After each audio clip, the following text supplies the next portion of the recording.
Bonjour à tous, j'espère que vous allez bien.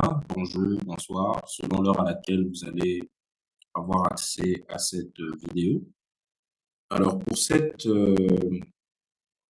atelier, cette deuxième fois, on va parler des stratégies d'entreprise. En fait, pour être exact, on va parler des stratégies de démarrage, pour essayer de suivre un peu ce qu'on a eu, en première partie. C'est-à-dire dans la première partie, on a parlé de mindset, on a parlé de comment trouver des idées de business. Maintenant, il faut les matérialiser et avant d'arriver dans la phase proprement dite de matérialisation, on doit se poser quand même des petites questions sur les aspects stratégiques. Donc, je vais faire passer. Voilà, donc ma présentation se présente comme suit. Je vais aller directement droit au but. On commence par le type de marché. Et il faut dire que le marché, c'est la définition que j'ai vue et que j'aime bien aussi, c'est que le marché, c'est un lieu de rencontre physique ou virtuel entre les acheteurs et les vendeurs d'un bien ou d'un service. Donc, on peut définir le marché par le bien, donc le produit ou le service. On peut dire, je ne sais pas, le marché du café ou le marché des pommes de terre. Oui, oui, on peut dire ça comme ça. On peut définir un marché par sa taille, c'est-à-dire que le volume d'échange qui s'y opère entre les acheteurs et les vendeurs, on peut dire, comme par exemple le marché de la tomate ici à Kim, on est sur un marché d'à peu près 15 millions de dollars de volume d'échange à Zigida seulement. Donc on peut également parler du marché sur base du nombre de vendeurs et des acheteurs. Et souvent, parfois on utilise aussi, on va dire, souvent, parfois, on fait on prend un raccourci sur le marché que l'on définit aussi comme le nombre de prospects. On dit souvent, voilà, c'est quoi la taille de ton marché, c'est quoi la taille, donc pour parfois désigner simplement les clients potentiels. Alors, par rapport au nombre de vendeurs et des acheteurs, il y a un tableau, je crois que je vais passer rapidement. Donc, il y a le tableau de Stackelberg. Moi, je l'ai bien aimé parce que il met en perspective les acheteurs et les vendeurs par un jeu de rapport de force en fonction du nombre. Donc, un seul, un petit nombre, un grand nombre. Évidemment, ça, c'est relatif, suivant le type de marché. Et un grand nombre, ça peut être 10, ça peut aussi être 1000, selon, selon le type de marché. Donc, c'est à chacun de faire cette analyse à son niveau. Et ici, vous avez un marché, par exemple, là, quand vous prenez, euh, s'il y a un grand nombre de vendeurs et un grand nombre d'acheteurs, on est dans une concurrence pure et parfaite. Donc, ceux qui ont fait économie, ils ont déjà vu ça. On parle de CPP, concurrence pure et parfaite. Et peut-être, pour revenir rapidement sur les caractéristiques au niveau du PPC, parce que c'est un cas qui est idyllique, qui n'arrive jamais. Et vous allez comprendre pourquoi. Parce qu'il y a une atomicité des acteurs. En gros, il y a tellement d'acteurs, donc acheteurs comme vendeurs, et personne ne peut influer sur le prix du marché. Donc, les risques de manipulation sont quasi nuls. Les prix sont une donnée du marché. Ensuite, les produits sont pareils. On vend tous des tomates, on vend tous des verres de la même taille pratiquement. Les caractéristiques des produits sont les mêmes. Il y a aussi la libre entrée et sortie des offreurs et des demandeurs, donc des acteurs. Il n'y a pas de barrière. Il y a une transparence du marché. Donc, les prix sont connus de tous au même moment. Et ça, par exemple, vous voyez déjà que c'est pratiquement impossible, surtout dans notre marché, enfin, surtout à Kinshasa, où vous pouvez, si on prend l'exemple des boîtes de sardines, hein, on prend par exemple la marque Sardine Annie que j'aime bien, vous pouvez être dans un même quartier. Sur une avenue, vous avez quelqu'un qui vend la sardine à 2200 francs. Sur une autre avenue, vous avez quelqu'un d'autre qui vend ça à 2400 francs. La boutique n'est pas différente, c'est pas que là-bas il y a de l'électricité, là-bas il n'y en a pas, non.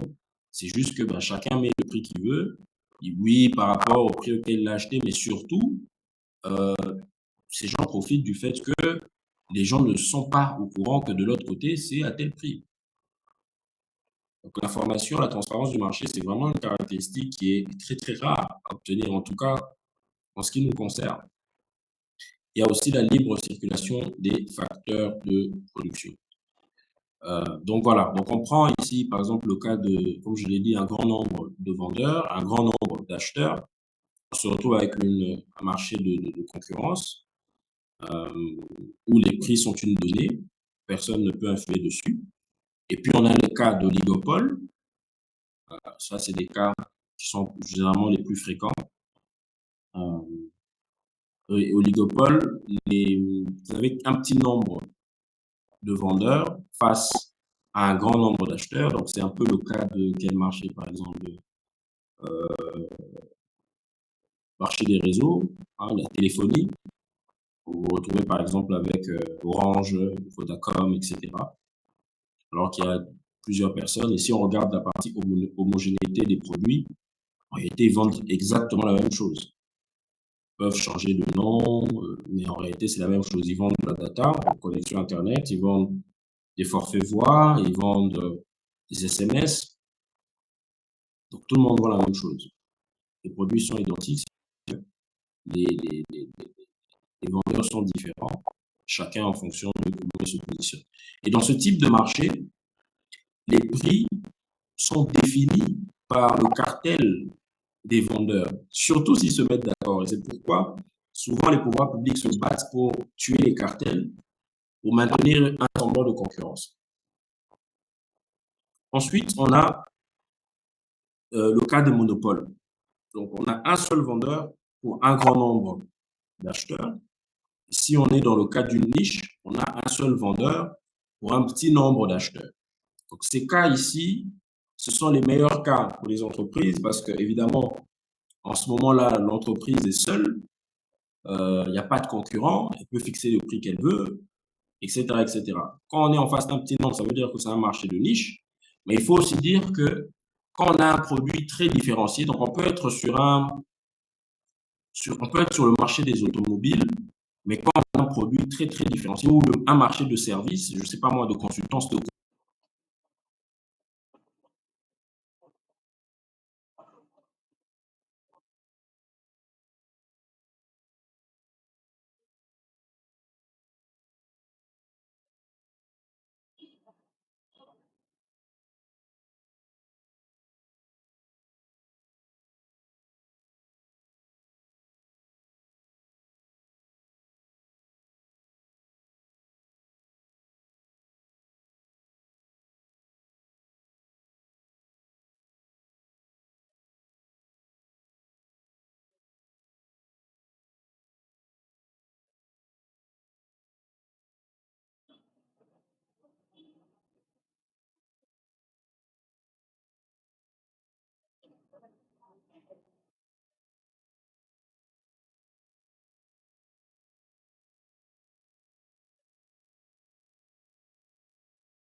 Bonjour à tous, j'espère que vous allez bien. Bonjour, bonsoir, selon l'heure à laquelle vous allez avoir accès à cette vidéo.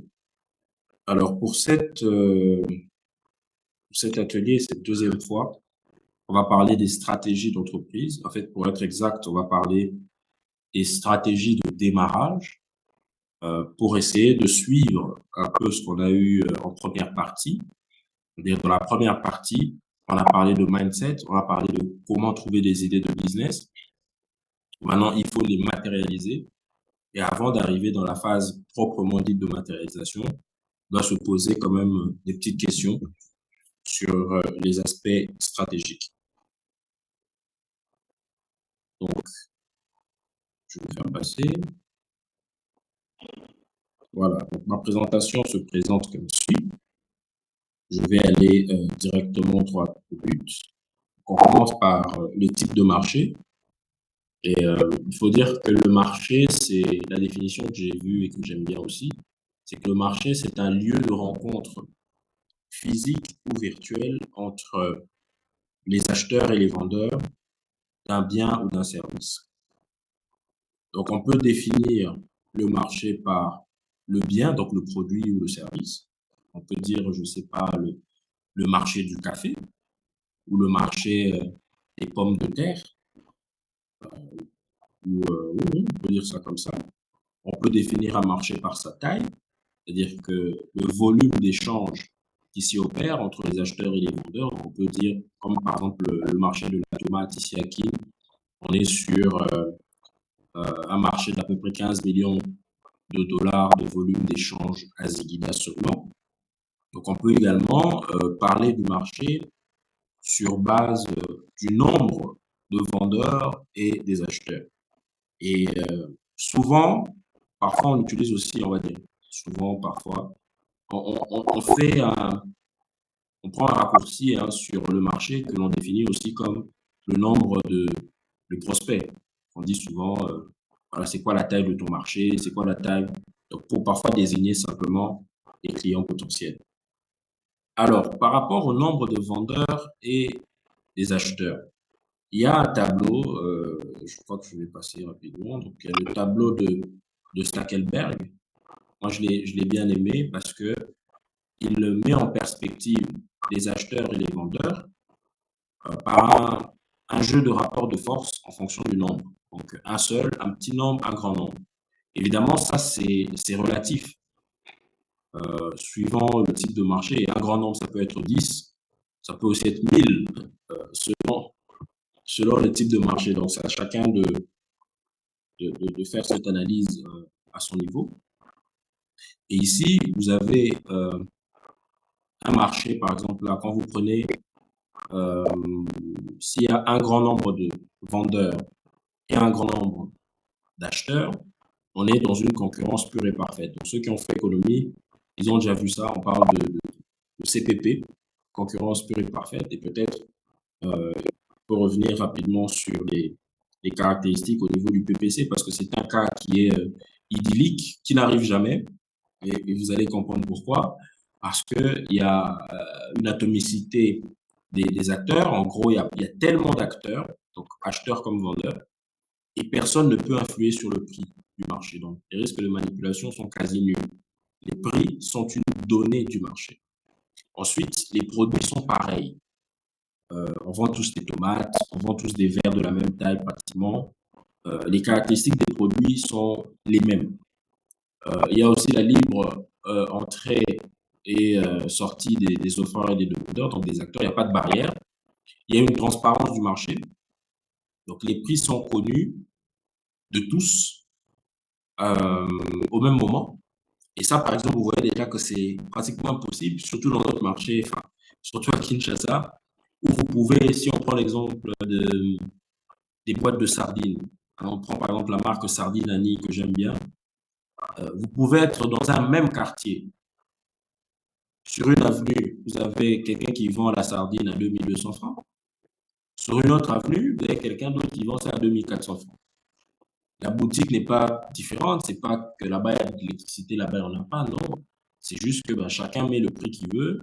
Oui, par rapport au prix auquel il l'a acheté, mais surtout, euh, ces gens profitent du fait que les gens ne sont pas au courant que de l'autre côté, c'est à tel prix. Donc l'information, la transparence du marché, c'est vraiment une caractéristique qui est très très rare à obtenir, en tout cas en ce qui nous concerne. Il y a aussi la libre circulation des facteurs de production. Donc voilà, donc on prend ici par exemple le cas de, comme je l'ai dit, un grand nombre de vendeurs, un grand nombre d'acheteurs. On se retrouve avec un marché de concurrence où les prix sont une donnée, personne ne peut influer dessus. Et puis on a les cas d'oligopole. Ça, c'est des cas qui sont généralement les plus fréquents. Oligopole, vous avez un petit nombre de vendeurs face à un grand nombre d'acheteurs. Donc, c'est un peu le cas de quel marché, par exemple, marché des réseaux, la téléphonie. Vous vous retrouvez, par exemple, avec Orange, Vodacom, etc. Alors qu'il y a plusieurs personnes. Et si on regarde la partie homogénéité des produits, En réalité, ils vendent exactement la même chose. Ils peuvent changer de nom, mais en réalité, c'est la même chose. Ils vendent de la data, une connexion Internet, ils vendent des forfaits voix, ils vendent des SMS. Donc, tout le monde vend la même chose. Les produits sont identiques, c'est juste que les vendeurs sont différents, chacun en fonction de comment il se positionne. Et dans ce type de marché, les prix sont définis par le cartel des vendeurs, surtout s'ils se mettent d'accord. Et c'est pourquoi souvent les pouvoirs publics se battent pour tuer les cartels, pour maintenir un semblant de concurrence. Ensuite, on a le cas des monopoles. Donc, on a un seul vendeur pour un grand nombre d'acheteurs. Si on est dans le cas d'une niche, on a un seul vendeur pour un petit nombre d'acheteurs. Donc, ces cas ici, ce sont les meilleurs cas pour les entreprises parce que, évidemment, en ce moment-là, l'entreprise est seule, il n'y a pas de concurrent, elle peut fixer le prix qu'elle veut, etc., etc. Quand on est en face d'un petit nombre, ça veut dire que c'est un marché de niche, mais il faut aussi dire que quand on a un produit très différencié, donc on peut être on peut être sur le marché des automobiles, mais quand on a un produit très, très différencié ou un marché de service, je ne sais pas moi, de consultance, de coaching, mais on peut avoir un service qui est tellement différencié, que ce soit au niveau, à cause peut-être de son brand, de la marque, de la personne qui fait ce coaching-là, que ben, on se retrouve d'office avec une espèce de monopole personnel. Okay. Donc ça, c'est vraiment la situation idéale. Et il y a moyen, en se différenciant, selon le type de marché, il y a moyen de créer cette situation. Enfin, en tout cas, c'est la situation idéale. Donc, le reste, vous pouvez suivre, vous pouvez regarder, vous pouvez mettre sur pause. Vous aurez également la présentation. Vous pourrez checker sur Internet et voir. Et par rapport à la structure du marché, vous avez cette situation. Alors, ici, je reviens sur les stratégies de démarrage. Ça, c'est ce qu'on appelle un horloge stratégique. Je crois que c'est un monsieur qui s'appelle Brown qui a mis ça en place. Et ça reprend, on va dire, pratiquement l'ensemble des stratégies de démarrage en fonction de deux paramètres. Donc, le premier paramètre, c'est le prix, donc sur l'axe des abscisses, le prix de référence. Donc, si vous êtes, par exemple, sur un marché où on vend des tomates, donc vous avez le prix de référence d'un kilo de tomates standard, et puis vous avez la valeur perçue, donc comment les gens voient ce panier de tomates. D'accord? Vous pouvez faire le même exercice pour tout type de marché en fonction des produits. L'idée, c'est qu'il y a l'offre des références là, il y a la valeur perçue et puis il y a le prix. Alors, à ce niveau, cette horloge nous dit plusieurs choses. D'abord, il y a des zones. Donc, regardez ici, j'espère que mon clavier se voit. Vous avez une zone où on parle de rupture stratégique. Vous avez une zone où on parle de luxe. Vous avez une zone où on parle de stratégie vouée à l'échec. Vous allez comprendre pourquoi. Et puis, vous avez une zone où on parle de stratégie de bas prix. Si, par exemple, on prend cette flèche, ici, la stratégie de base, c'est la domination par le coût. Pourquoi? La flèche va vers, c'est-à-dire la valeur perçue est la même que celle du marché de référence, mais on le vend à un prix qui est inférieur à celui du marché de référence. Donc ici, en gros, l'entreprise vend la même chose que le concurrent, mais il va se battre pour gérer ses coûts de telle sorte qu'il arrive quand même à se retrouver. D'accord? C'est le cas, par exemple, des marchés de commodités. Comme moi, par exemple, je suis dans les tomates. Je vends la même chose que les autres. Mon combat, c'est de me battre pour avoir des coûts de production et de distribution plus faibles que ceux de mes concurrents, afin de me permettre de gérer le prix, parce que le prix est une donnée aussi du marché dans le cas d'espèces. Okay. Alors, vous avez la stratégie qui est juste en bas. Donc, je vends un produit qui sera de valeur perçue inférieure à celui du marché et je vais le vendre à un prix qui sera aussi inférieur à celui du marché. Donc, on parle d'épuration, de différenciation par le bas. C'est souvent, l'exemple que je peux donner ici, c'est par exemple, tout ce que les Chinois nous ont apporté. Donc, ils nous vendent des produits low cost, d'accord? Et ils nous les vendent à un prix low cost. Même si il faut dire qu'à un moment donné, on a eu des gens ici qui nous vendaient des produits qui étaient low cost en Chine, donc des produits de basse qualité qu'ils achetaient en Chine, et ils nous vendaient ça à un prix beaucoup plus élevé sur le marché. Donc, je crois qu'on était quelque part par ici. Hein, donc, valeur perçue qui est peut-être basse et le prix est élevé. Donc, ça, c'est souvent parmi les stratégies voie à l'échec. Ensuite, on a la focalisation. Donc, la focalisation, c'est simplement cette stratégie de différenciation par le bas qui a été poussée, on va dire, à un autre niveau, où on se focalise sur une niche de personnes bien définie à qui on vend un produit de faible valeur perçue à un prix vraiment low cost. Alors ici, on peut remonter, ou on peut rester ici, baisse de valeur de prix standard, mais on peut remonter. Donc ici, on a une stratégie, par exemple, hybride.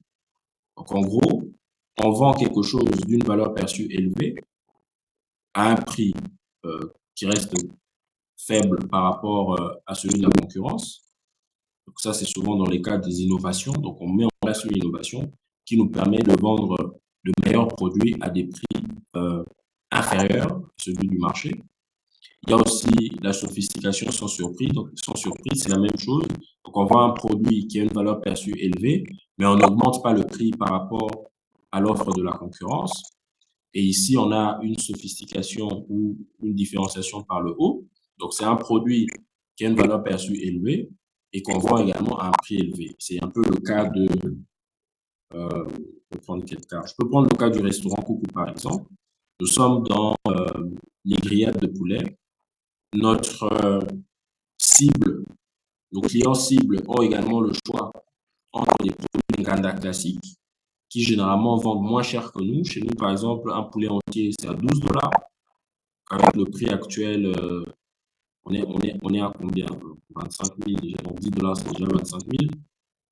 Donc, plus les 5 000 au-dessus. Donc, on est pratiquement à un prix de 30 000 pour acheter un poulet entier chez nous. En tout cas, un Mami 2D chez nous. Ça, c'est un peu cette stratégie où on vend quelque chose d'une valeur perçue élevée. Pourquoi valeur perçue élevée? Parce que l'emballage n'est pas le même, la qualité du service n'est pas le même, il y a un service après-vente, il y a un espace où on peut s'installer, il y a énormément de valeurs ajoutées qui sont placées là-dedans qui font que le client accepte de payer plus cher parce qu'il le valorise aussi plus cher. Ensuite, il y a la focalisation. Donc, c'est la même chose que précédemment. Donc, on cherche une niche vers qui on se tourne pour vendre quelque chose d'une valeur perçue élevée à un prix élevé. Et puis, il y a valeur standard et surpris. Donc, c'est-à-dire qu'on vend la même chose que le concurrent, mais à un prix plus élevé. C'est pour ça qu'on a dit que ça fait partie des stratégies voie à l'échec, parce que au moment où le client se rend compte que vous l'entubez, il arrête d'acheter chez vous. Donc, ça fonctionne tant que vous trouvez des nouveaux pigeons à qui mentir. Et ici, on est dans une situation encore pire. Donc, on vend quelque chose d'une valeur perçue inférieure à celui de l'offre de référence et on le vend à un prix plus élevé. Donc, c'est pire que la situation précédente. Mais ça, c'est des choses qui apparaissent souvent dans les cas de monopole. Hein. Donc, c'est-à-dire qu'on a un certain monopole sur le marché, le client n'a pas trop le choix, mais à partir du moment où il y a une autre personne qui entre sur le marché, d'office, le client va aller vers lui. Donc, vous avez la domination par le coût. Donc, pour prendre les éléments pas les plus importants, mais on va dire les stratégies qui reviennent de manière assez classique. Donc, vous avez la domination par le coût, vous avez l'épuration, et puis vous avez la sophistication. Okay. Donc, ça, c'est par rapport aux stratégies de base. Ensuite, on peut parler également de la proposition de valeur. Proposition de valeur, en gros, c'est votre offre, c'est votre produit, c'est votre service. Alors ici, je vous ai pris un petit exemple pour arriver à formuler. Donc, on peut partir de problèmes à résoudre, des solutions qu'il y a sur le marché, les avantages et inconvénients de ces solutions, pour ensuite définir sa proposition de valeur. Ici, j'ai pris l'exemple d'un service de gestion des placements, c'est-à-dire que placement financier. Hein. Donc, le problème à résoudre, c'est les cadres supérieurs ne savent pas comment fructifier leur patrimoine de manière passive et avec un niveau de risque mesuré. Les solutions du marché, il y a les DAT bancaires qui rémunèrent 3,4%. Par exemple, pour les DAT, avantages, inconvénients, donc ça rémunère tellement peu que ça ne couvre même pas l'inflation. Souvent, on a des inflations ici qui dépassent les 10%. Il n'y a pas de fonds de garantie des dépôts, donc en cas de faillite de la banque, l'épargnant perd aussi son argent, etc., etc. Il y a l'immobilier locatif, mais avantage, inconvénient, le minimum à investir est élevé, les rendements ne dépassent pas souvent les 12%, etc., etc. Et ensuite, je formule ma proposition. Par exemple, ici, je dis, je vous aide à constituer un portefeuille d'investissement équilibré qui préserve la valeur de votre patrimoine contre l'inflation et le fructifie en fonction de votre profil de risque. Pour ceux qui ne savent pas, en fait, quand j'ai commencé à mes débuts, le premier business que j'avais mis en place avec des associés, c'était un fonds d'investissement spéculatif dont le travail était de collecter des ressources auprès de nos clients et de les investir sur les marchés boursiers internationaux. Donc, on investissait dans le forex, on investissait dans les indices, on investissait dans les matières premières, on investissait dans certains produits dérivés aussi, donc, CFC, je pense, et puis les options. C'est comme ça que je me suis un peu inspiré de ça pour donner cet exemple. Ici, c'est un deuxième exemple. Il s'agit de Coucou. On avait réuni un groupe de clients test et on leur a posé des questions sur les problèmes qu'ils avaient avec les Nganda classiques.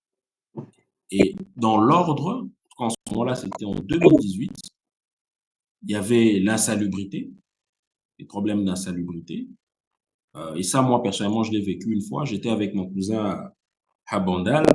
On est sorti à 23h minuit pour aller se chercher quelque chose à manger à l'extérieur. Et je voulais manger du tabac, le grillade des chèvres, pour ceux qui ne parlent pas lingala. Et on arrive là-bas, le monsieur nous tend une tige métallique pour choisir les morceaux. Alors, on choisit les morceaux, mais lui, il les prend à la main. Je dis, mais qu'est-ce qui se passe? Non, mais c'est pas un problème. Ekokufa na microbes, ekokufa na vinaigre, na moto. Donc, les microbes vont mourir dans le vinaigre et sur le feu. Et donc, on n'avait pas à s'inquiéter. C'est ce qu'il nous disait. Moi, ça m'avait vraiment dégoûté. Et comme j'ai un estomac fragile, on n'avait plus mangé là-bas. Tout ça pour dire que l'insalubrité, c'est un sérieux problème qui avait été relevé par les clients aussi. Il y avait aussi le délai d'attente qui était élevé. Donc, à l'époque, le produit maillot était à la mode. Tout le monde se l'arrachait. Donc, on pouvait arriver comme ça dans un Ghana et attendre 1 heure, parfois, pour se faire servir. Parfois, il y a des gens qui venaient, qui prenaient les plats des autres, tellement il y avait un engouement particulier dans les endroits où il y avait vraiment forte fréquentation. Il y avait un problème de serveur qui n'était pas professionnel. Donc, on se retrouvait. Parce qu'en fait, l'Inganda, pour ceux qui ne savent pas, c'est un business parasite.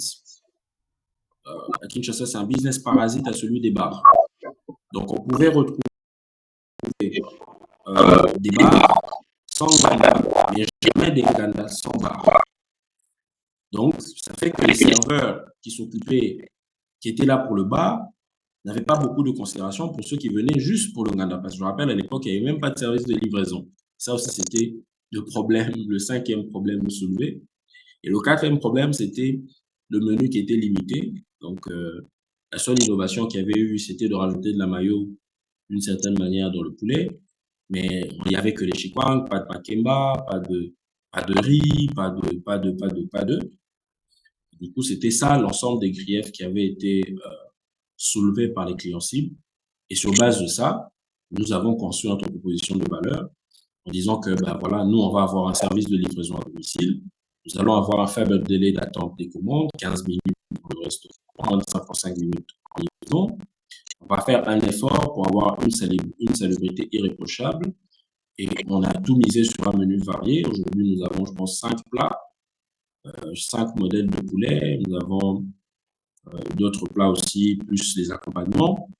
Et puis, on allait miser sur un front office qui est professionnel, c'est-à-dire que quand vous appelez pour recevoir votre commande, que les gens s'occupent de vous correctement, qu'on vous parle avec douceur, avec courtoisie, peu importe votre état.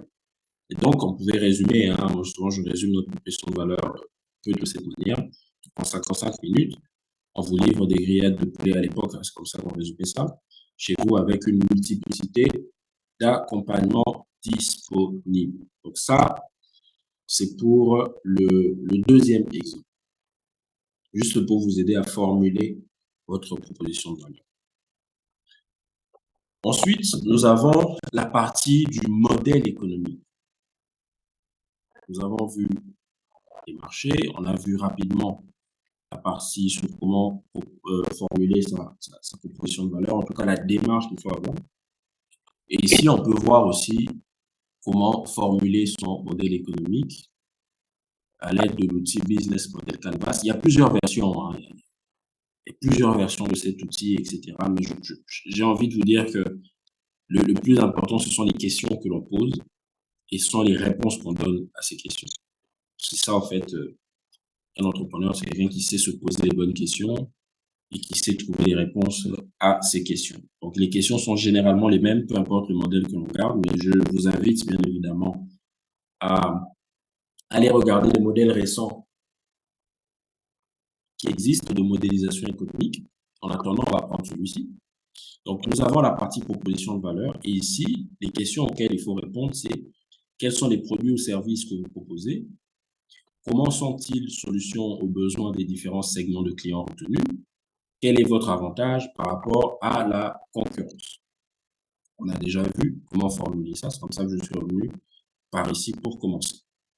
Ensuite, par rapport au segment de clients, c'est voilà, qui sont vos clients, combien sont-ils, quels sont leurs besoins, quelles sont leurs autres caractéristiques, niveau de revenus, ils habitent où, ils mangent quoi. On a besoin d'avoir une description claire des clients que vous allez servir. Par exemple, nous, au niveau de Coucou, on vise des cadres qui travaillent généralement à Gombe ou qui habitent à Galima, à qui nous livrons ces plats-là. Et j'espère que dans un avenir très proche, on pourra leur fournir également des mets congolais avec une autre marque qu'on est en train d'expérimenter pour avoir une offre un peu plus complexe, vu que nous avons un espace à rentabiliser.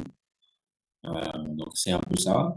Et puis, par exemple, pour la relation client, c'est quelle relation particulière mettrez-vous en place pour attirer, fidéliser, inciter vos clients à acheter?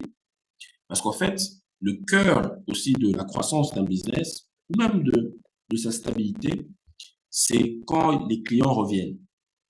Sauf que ce n'est pas le cas pour tous les business. Quand on est, par exemple, courtier en immobilier, donc on trouve des biens pour des gens qui vont devenir locataires. Donc, il y a peu de chances pour que la personne qui est votre client aujourd'hui soit votre client demain. Peut-être que c'est une relation à court terme, parce que la personne, il y a une rétention qui ne va pas être créée, en tout cas pas sur l'année. Et donc, vous devez en être conscient pour savoir comment vous allez en tirer profit aussi derrière. Est-ce que vous allez maintenir une certaine relation pour que la personne, peut-être plus tard, puisse vous recommander, ou vous allez considérer... Donc, bref, quelle est la relation que vous allez mettre en place? Tout dépend. Nous, par exemple, chez Coucou, l'objectif, c'est d'avoir une relation de long terme avec la personne. Parce qu'on espère que la personne va commander régulièrement chez nous et c'est comme ça qu'on fera notre chiffre d'affaires. Vous savez, si nous avons des clients qui commandent en général pour 10 $ tous les mois, ça fait qu'un client nous rapporte 120 $ par an. Si on a 1000 clients, c'est 120 000 $. Si on a 10 000 clients, c'est 1 200 000. Alors que la population aujourd'hui, à Kinshasa, c'est plus de 15 millions d'habitants. Donc, pour faire le million, avec des clients qui dépensent 120 $ par an, il suffit d'avoir 10 000 clients. Mais si les clients dépensaient la moitié par an chez nous, c'est-à-dire 60 $, ben, il nous faudrait 20 000 clients et ainsi de suite. Donc, vous devez comprendre par rapport à votre business quelle est vraiment la relation que vous devez mettre en place pour ça. Si vous êtes un vendeur d'eau pure, il y a de chances que vous puissiez avoir, que votre business nécessite que vous ayez une relation de long terme avec votre client. Vous vous baladez, celui que vous trouvez, vous donnez ça. Mais si vous aurez une relation de long terme, alors ça veut forcément dire qu'il faut enregistrer les données du client, il faut le garder dans votre pipeline, il faut continuer à l'inciter à acheter et à vous recommander aussi, pourquoi pas. Ça aussi, c'est un autre point. Ensuite, le canal de distribution et de communication. Donc, tout ça dépend évidemment du type de client en face duquel vous êtes. Par exemple, le canal de distribution, ça peut être la livraison à domicile. Le canal de distribution, ça peut être un point de vente à proximité des lieux d'habitation, à proximité des lieux de travail. Tout dépend de ce que vous faites, de votre business. Et le canal de communication, pareil. Si vos clients sont sur les réseaux sociaux, il faut communiquer sur les réseaux sociaux. S'ils sont, dans les marchés, il faut communiquer dans les marchés. Donc, tout ça, ça dépend du type de client. La proposition de valeur, on en a déjà parlé. Ensuite, ici, il y a des activités clés. La question, c'est, ou les questions, c'est quelles sont les activités indispensables à la production et à la commercialisation, moi j'aimerais bien ajouter, de votre produit ou service. Les activités sur lesquelles votre business n'existe pas. Et puis, il y a les ressources clés qui généralement vont de pair avec les activités clés. Et puis, il y a les partenaires clés. Par exemple, pour nous, il va y avoir la société de livraison avec laquelle on travaille, par exemple, c'est un partenaire clé. Parmi les partenaires clés, il y a nos fournisseurs, par exemple. C'est comme ça un peu qu'il faut faire cette analyse. Ensuite, vous avez la partie des principaux coûts.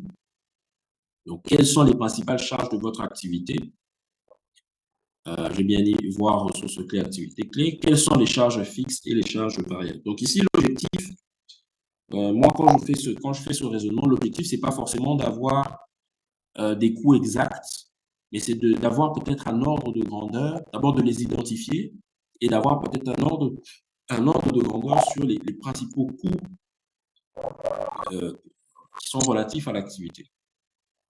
Et ensuite, il y a la partie, excusez-moi, source de revenus. Donc, vous vendez votre produit à combien? Comment est-ce que vous allez facturer? Est-ce que vous allez vendre à crédit? Est-ce que vous allez vendre à tempérament? Est-ce que vous allez faire des précommandes? Bref, comment vous allez générer vos revenus? Est-ce que vous pouvez faire des ventes croisées avec autre chose? Tout ça, ce sont des éléments de votre modèle économique qu'il faudra définir. Ici, je voulais revenir aussi sur la partie segmentation client. Donc, je prends l'exemple d'une société qui fait du nettoyage de véhicules. Donc, par exemple, vous pouvez dire, vous avez trois segments de clients. Donc, vous avez les propriétaires de véhicules de luxe, vous avez les propriétaires de véhicules d'entrée de gamme, les IST et tout le reste. Vous avez les propriétaires de taxis. Et puis, pour chaque type de segment client, vous aurez des offres bien déterminées. Par exemple, propriétaire de véhicules de luxe, nettoyage à domicile, nettoyage sur site, service de diagnostic de véhicules, donc des services supplémentaires. Et le canal de distribution sera peut-être autre, ou voir le canal de communication sera peut-être autre que pour les autres segments de clients. Donc, c'est très important de faire vraiment cette segmentation. Et moi, souvent, je recommande d'aller vers la segmentation, de se focaliser sur les segments de clients qui sont les plus rentables, donc ceux qui payeront le plus et qui seront les plus facilement, les plus faciles à servir, en fait, d'un point de vue logistique. Ici, je vous prends un exemple d'un modèle économique, en tout cas d'une réflexion sommaire, pour le cadre d'une idée de répétitora à domicile. Donc, par exemple, c'est un segment de clients, donc on va dire les parents de la classe moyenne qui gagnent collectivement plus de 1 000 $ par mois avec des enfants entre 9 et 17 ans. relation client, donc relation de long terme pour favoriser la rétention des clients.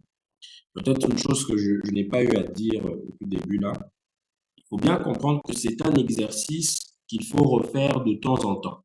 Ce n'est pas gravé dans le marbre. Ce n'est pas que vous faites ça aujourd'hui et puis c'est tout. Non. Au fur et à mesure que votre société évolue, que vous vous confrontez avec le marché, que vous changez des petites choses, vous devez refaire cet exercice. Deuxième chose que j'aimerais bien préciser, c'est que vous n'êtes pas obligé de faire l'exercice tout seul. C'est quelque chose qu'il faut faire en brainstorming avec vos associés, vos collègues, vos collaborateurs, si vous en avez, pour sortir des idées les plus riches possibles par rapport à cet exercice. C'est très important. Donc, je disais, ici, on cherche une relation de long terme avec les clients parce qu'un enfant que l'on prend à 10 ans, si les parents sont satisfaits du travail qu'on a pu abattre avec lui, il devient un client pour toutes les années qui restent jusqu'à son diplôme. Donc, on a tout intérêt à mettre en place des mécanismes qui vont nous assurer une relation à long terme. Ici, canal de distribution, on a parlé de domicile de client. Comme là, par exemple, imaginez que chaque enfant paye $50 par mois. Si on a 10 enfants, on a $500 par mois. Si on compte 10 ans, on a $5000 par an. Si on a 100 enfants, on a $50 000 par an. Et ça, c'est peut-être pour un seul cours. Si on donne 2 cours, on passe à $100 000. Donc, ça peut être mathématiques, physique, français, cours de langue, etc. Vous voyez un peu? Est-ce que c'est difficile de trouver 100 enfants à qui on peut faire profiter de ce service? Je ne pense pas. Donc, des cours de mathématiques pour la proposition de valeur avec une approche adaptée au niveau et à ses ambitions pour aider l'enfant à exceller à l'école. En fait, ici, on peut même on peut citer beaucoup de choses. Vous savez, il y a des enfants qui ont des difficultés scolaires. Donc, ça, c'est une première cible. C'est un premier besoin, donc aider les enfants à réussir. Mais il y a aussi des enfants qui sont bons, mais qui doivent exceller, par exemple, pour avoir une bourse, pour être bien positionnés, ou bien pour avoir les possibilités d'accéder aux meilleures universités du monde.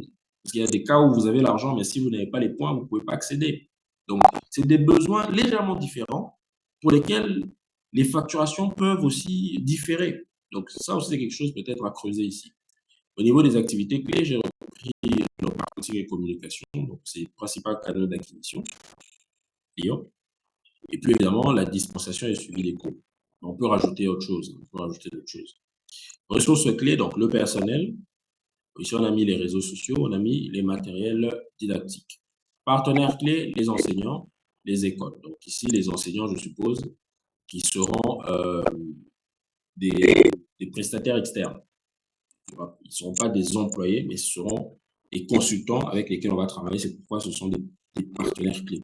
Les écoles aussi, pareil, des recommandations contre peut-être des commissions ou je ne sais pas, il peut toujours trouver des moyens, mais disons que les écoles sont des lieux par excellence où vous pouvez trouver.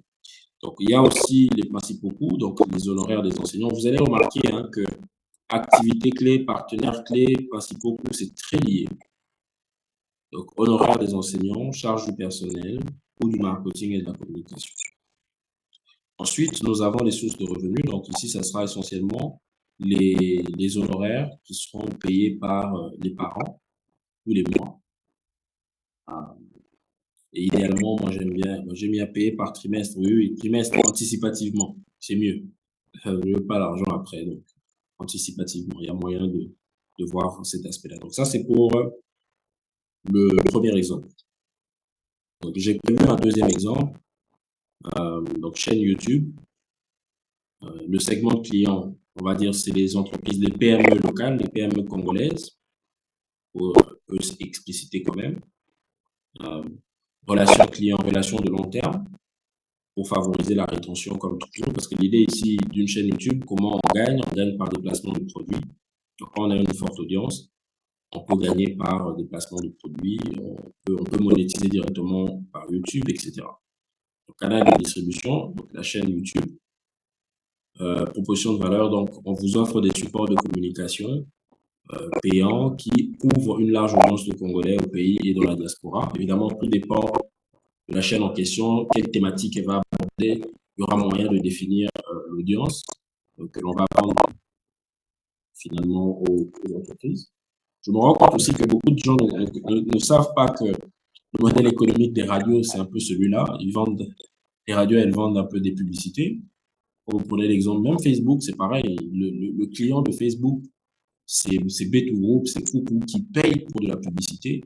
Et les gens qui ne payent pas, qui utilisent, c'est simplement des utilisateurs. Donc ici aussi, vous pourrez mettre pause et puis regarder également comment faire votre analyse. Donc l'exercice qu'il y a à faire ici, c'est simplement de répondre à ces différentes questions en ce qui concerne votre produit. Et si vous l'avez déjà fait, peut-être le refaire.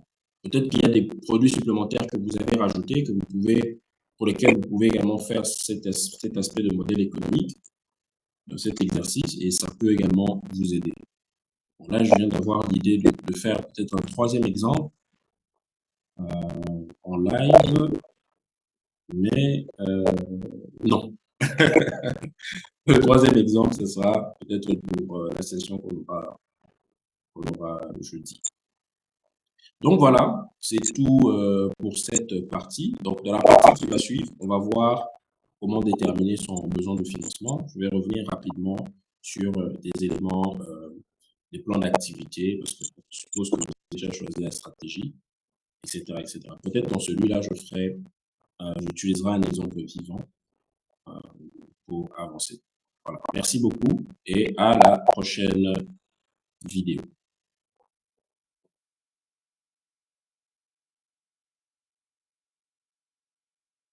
Non, mais le problème, il n'est pas de santé. Le problème, c'est qu'il faut qu'on devait se redresser. C'est que on allait avoir des choses beaucoup par rapport à ce qu'il m'offre quand même. Mais lui, c'est lui qui est plus bénéficiaire. Il prend autant d'argent et puis il reste encore avec le véhicule. Ça ne s'est fait pas, mais